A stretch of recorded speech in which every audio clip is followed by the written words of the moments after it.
This is a quick response for the Messianic Manic. This is to address the notion that atheists complaining of theists generalizing them is the pot calling the kettle black.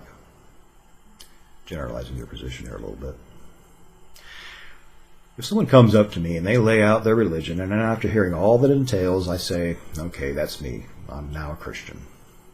I have just joined that group, and there are not many things that can be said justifiably about me.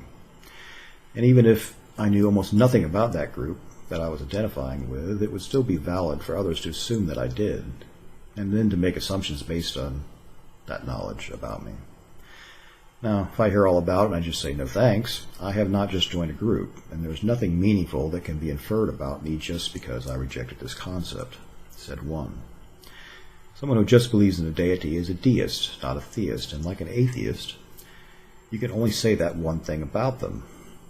Now, it's like if you call yourself a nudist. I'm not justified in making any other assumptions about you other than the fact that you occasionally like to go nude in public. Now, even though there are 30,000 plus denominations of Christianity, they also share many core tenets, and all in all have much more similarities than differences. For instance, here are some of the things that I can legitimately say about Christians. They don't just believe in a God, they believe in the God of the Bible. They believe in the fall of man. They believe that Christ was sent by God and he was the Son of God, and that the only salvation is through him. They accept personal truths on faith. They believe that this God created the universe and everything in it. They believe that this was done for a purpose and that they are central to that purpose.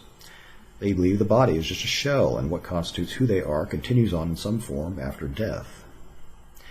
Then you have the many implications of holding these beliefs, such as believing no matter what happens in this life, it's all part of God's plan.